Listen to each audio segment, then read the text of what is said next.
Hi guys, and welcome back to the Hot Seat. I am your host Priscilla Moy, and we are on to our next guest. Another person who is not new to Social Media Shows Network, and he happens to also be another Asian. So this episode is just turning out to be Asian persuasion, all of it. We're here supporting all of our AAPI people here at Social Media Shows Network. It's everything that I stand for, so I love it. I love connecting with everyone because we also can connect on a different level that we can show our viewers, especially when they're also in entertainment. So this actor, you probably have seen him everywhere. Even when I look up movies, he happens to be on the screen, and I'm like, no way is that him. But he has done so much. He used to live here, but he's now in LA, so I'm catching him on a week that he is in town. He's done so much. He did study musical theater. He has a long list of performing, entertainment, acting, dance, all of the above. Everyone, please welcome the amazing Paul Gunn. Yes, hello, welcome. You look amazing. Nice to see you. Please take a seat on the hot seat. Hi, everybody. Everyone, Paul Gunn. You probably are just like, oh, that guy, him. We know him. Oh, I hate that guy. Don't ever work with him. He's totally unprofessional. Never shows up on time. Never has his homework done. Yeah, so weird for an Asian guy, right? Because it's completely opposite. We're kind of overachievers. Yeah, which is why we're here to thrive, and we're here. That's why you're sitting here. It's a good time. Yes, so amazing. This is the first time you're on my show in particular. We've met working together, but we've also bumped into each other at movie premieres out in LA and stuff like that. But finally, I get to have him here because he's out here filming. Oh my God! Yes, you read all that stuff that I wrote. Listen, I already be knowing. I research everybody. Okay. Overachiever, Asian, right here. But you're originally from Thailand, right? Are you full Thai genetically? Okay, that's fantastic. Yeah. Everyone, yay! Well, we got a Filipino, we got a Chinese here, and then we got a Thai. Amazing. Represent. Right? Yes, you need to. So you moved when you were really young to Texas. Correct. Yeah. And then you had a love of performing. Yeah. How did that happen? Well, okay. So I was really, in Texas, a lot of people are into sports and stuff. So, and I was terrible at sports. And I was always kind of a late bloomer. So, by the time, my friend, we were like 17, 18, all my friends had gotten, a little bigger and, got a little hair on their chest and, spoke with a deeper voice. I still looked like I was 13 or 14. So I was, wore these really big glasses and, had this chili bowl haircut. And I was just a nerdy, geeky little Asian guy. And anyways, so I was really terrible at sports. And I had asked my mom if she'd allow me to go back to Thailand to take Muay Thai, because that's kind of, a Thai thing, Thai boxing. And she's like, no, I don't want you to get your face broken or anything like that, which, that probably would have happened, because I would have been, kind of the spoiled Thai kid from America. So, but anyways, so then I kind of gravitated towards singing and dance, because there happened to be a really good show choir at the high school that I went to. Okay. So our teacher, Mr. Sparks, taught us, really simple step-touch choreography as well as tap and partnering work. And he also taught it, I think it was Fred Astaire, Dance Studios. So we got more of a musical theater sort of background for the kids that went to that school. And we did musicals. And when I was a teenager, I started doing summer stock musicals. And I also worked at Disneyland in the Pocahontas show, and I was at Six Flags in Texas. That's amazing. Yeah, you have the typical musical theater, because I also went to school for there, which so every summer stock auditions, which is the cattle call, the number on the chest. Yeah. In musical theater, you have to learn 15 8 counts. You go out in groups of 5. Yeah. So for you to be doing so much like that, you're like, I got this. You clearly stood out. I, at that time they didn't write a lot of. They didn't cast Asian people all that much, So, I had to kind of, dance bigger, dance crazier or whatever, And it helps if you know, how to do, back handsprings or back tucks and stuff. And it helps if you can sing, too. Yeah, it does. And then, so you are athletic in a way. Dance is a sport. Tumbling is a sport. So I've been a little more athletic, years ago. Now I'm more in front of the camera and saying words, but especially when you do stunt work, because that's kind of eventually where I ended up.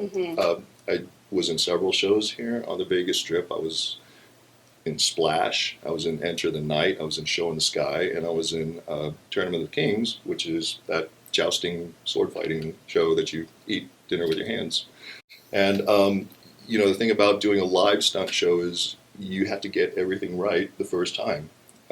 There's no, and there's times that things have happened, and when you're a live performer in theater, especially, they respect you more because you're able to respond to weird stuff that happens on stage, which happens all the time. Exactly, show must go on. You have to be ready to, like there's been times that, I'm in a number and then the other guy, injures themselves in the middle of that number, and then I'm like, okay, we go backstage and the dance captain's like, hey, you're not in the next number, you gotta jump into it. I'm like, okay. So I go put on their costume. Sometimes I wouldn't even, that's not even a number that I know. I just know that they do like a little solo or something, and I'll come in and do the solo and they'll leave. Yeah. So, but, it's just being able to react on the spot, and, even if you don't know what you're doing, you make it work. You have to. Right. Yeah, and that's why I think theater training is really good, especially for actors, because you get how meticulous you have to go in a character background. Because if something like that were to happen, you would know what your character would do and would not do, sure. Even when you go to film. So when was the moment you realized you wanted to go from like live performance to film? Okay. So what had happened was I was in the middle of getting an IT degree, and I was going to graduate. I graduated in 2009, and it's a management IT degree. So theoretically, I can manage an office full of computer geeks. It's management information systems, and I went to UNLV. But anyways, so I was ready to kind of retire and then just kind of, do the normal person thing. And then my ex-wife at the time had,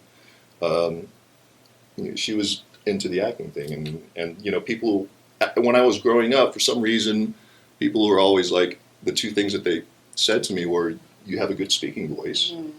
I don't know, I just kind of opened my mouth and the sound kind of comes out. I don't really have a whole lot of say in the matter, so, but, thank you. And then the second thing they'd say would be like, you look like you should be, or that you are an actor. And I'm like, oh my God, no, that's so hard. I would never be able to do that. And then so my ex-wife, who had the acting bug, kind of talked me into it. And she's like, well, I'm not telling you this because I like you or because, my husband or anything, but I'm telling you this because I genuinely think that you have the talent that you could be a really good actor. I was like, okay, I'll give it a try. And I went and actually took it seriously and went and took acting class, and that kind of, because for a long time there, I didn't really know what I was doing. Yeah. I just happened to have, I have an MC reel and I could speak on a microphone, but I didn't know, how to create characters and create funny moments or interesting moments that kind of last in people's memories. So I kind of took it to, a little more seriously. I got good pictures done, and then I just kind of started booking stuff. Yeah, very, great look, essential look, and great for voiceover work. I'm pretty sure people probably told you that. Like, oh, you'd be fantastic. I got a face for radios. Yeah. But it's amazing because you have that, you can react, and I feel like you can be over the top. You're able to mold yourself because you were a performer. So I feel like if it comes to voice and you're like, hey, piece of cake, I mean, yeah, I guess I was kind of at that point in time, and I kind of had to learn to laugh at myself and to laugh at things and just not take myself seriously. And that's kind of what helped out a lot. Because then it's kind of like I'm not trying to prove anything. It's I'm really content and happy with just being who I am. You're deep rooted in you and what your goals are and who you are. What do you need in this industry? As you've seen, get rejection all the time. Yeah, you meet a lot of interesting people, and you're like, hey, I'm me. Right. What's up? Yeah. But you get booked all the time. And so is that kind of when you decided to move from Vegas to LA? Yeah. Well, okay. I've moved back and forth from Vegas to LA like a good 5 or 6 times ever since the 90s. So I've had kind of a love-hate relationship with LA. But yeah, it's every time there's always been something else that I had to learn, or like this one interviewer once asked me, what is your greatest accomplishment that to date that you feel, because you've been at Chippendale, you've been on cruise ships, you've been, in theme parks, you've done movies, you've done commercials. What is the best thing that you've ever done? Yeah. And I had to think about it for a while. I was like, okay, was it when I worked with this person, or was it when I traveled to this place, or was it when I was on this film set for this thing? And I thought about it. I'm like, you know what? I had to learn how to be the best version of myself that I could possibly be, which means that I had to learn how to take a joke, and I had to learn how to listen better, and I had to learn how to communicate better, and I had to learn how to not take things personally and just laugh, and in the end, like that whole journey, when you chip off all the edges and stuff, like I'm just, I'm really grateful and happy for being who I am. And there was a long time where I totally hated myself, and I had to, rewire some things and fix some things in my head. But all in all, it's helped me to be at peace with who I am today. And I no longer seek other people's approval. I no longer, mind if people don't like me. Yeah. So it's a very exactly. It's a very like freeing, kind of liberating sort of feeling. Yeah. You don't require yourself. Anything anymore. Exactly. You don't need validation. Right. Basically. For a and long this time, is an industry where people seek validation, but when Correct. you have it, that's when you thrive, because you love what you do enough that you're like, I'm doing it for my passion, right. not to seek something from other people. Right. And that's the difference you see a lot with a lot of people out here. And it's kind of weird, because when you no longer seek it or anything, that's when people are like more, attracted, and you get their attention more. Yeah. It's kind of It's a kind blessing of a weird and a curse. Yeah.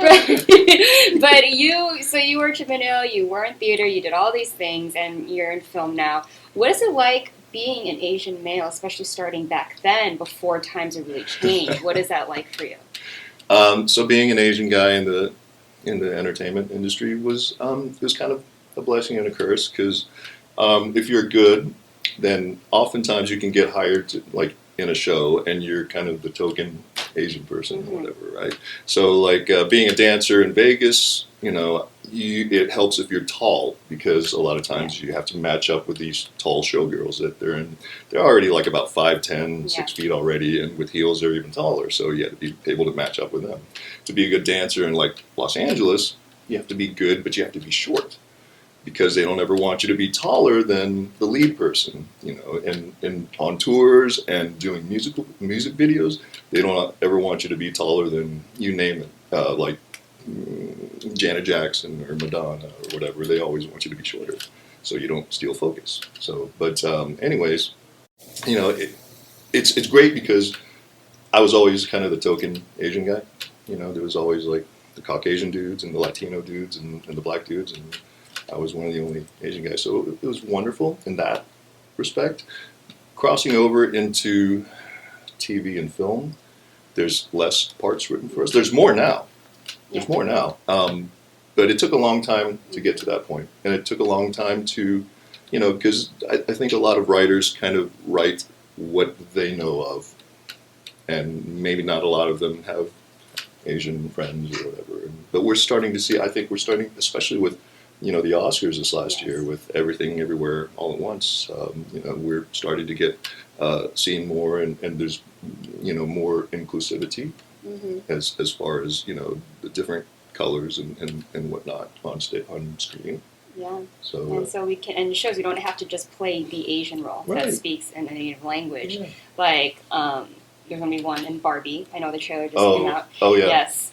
See movie. Yeah. I was like, okay, representation. Like, when you see that, when back then, like when I grew up with Barbie, there was never this talk of like, especially in Asian Ken, right? Maybe they'll eventually have like a Mulan masked Barbie eventually. Maybe. They did, but now it's, I'm happy for that. They can play just like any other actor, just so happens to be Chinese, Filipino, Korean, anything. Yeah, so it's amazing. I think it's nice, especially, being a kid, and when you look up on the screen and you see somebody else that looks like you, and you're like, oh, well, okay. And then I'm seeing it more and more nowadays, and it's taken a while. It has. So, but we're at the right time I think so. in our careers. We're like, see, now we're here. I've been getting a lot. I mean, I think after because I'd been going gray since my 30s. I remember being, on tour and coloring my hair dark in the hotel room before the show. I would, be coloring my hair dark, but then like I decided, you know what, I think I'm going to go light and then just do it all silver.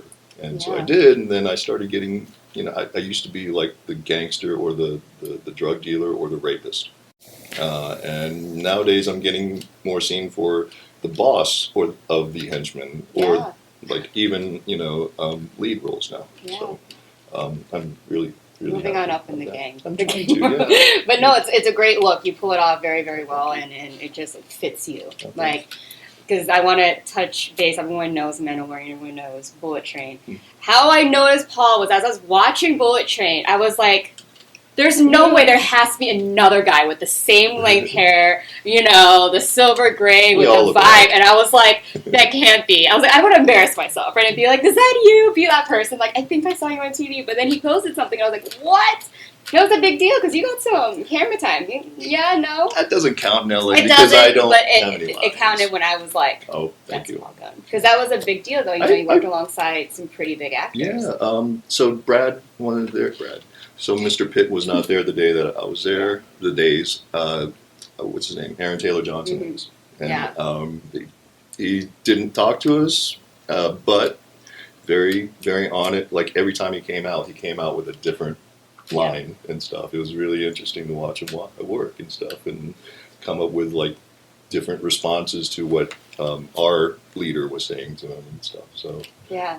It's a lot of fun. I know a lot of people talk down on people who do small things like that, but you can learn a lot from sitting and observing and just watching how different people operate sets, whether it be crew, other actors. No matter how big they are, you just sit there and you watch. And you just be quiet and just pay attention. Yeah, which a lot of people don't know how to do, but a lot of it in film is just listening and following directions. Exactly. Honestly. Yeah. It's just like. Time on a film set is very expensive. Mm-hmm. It's hard to go through, repeat the same information over and over again to people. You got to be able to get it the first time. Yeah, there's hundreds of people. Right. And you're already there for 12, 16 hours a day, and we're like, we don't have time for this. We can't go over, this is redundant information. It's in the email. Just read the email. Exactly. Honestly. So what are you working on now that people, or have... Because a lot of times you can't really talk about things under wraps, but maybe are about to premiere, or you have something coming out, or something people can go watch. So Devil's Night should be coming out at some point. I've worked with the Mahal brothers several times, and they've always been really great to me. And they're local here in town, and they've been doing a lot of production work. And so Devil's Night, I have a part in, as well as I worked with Kevin Sorbo. It's called Alien Storm. It's another Mahal Brothers film. So that's currently in post-production. I filmed a kind of a proof of concept. And what is I kind of play, I could be possibly a demigod or an angel or a demon, depending on which route they decide to go. So, but it's called Lucille. And it's the person that's writing it also happens to be like a really good film editor. So there's going to be like all these really cool special effects in it. So I'm really happy about that. And then we just did a movie called 2 or 3 days ago called Desert Fiends.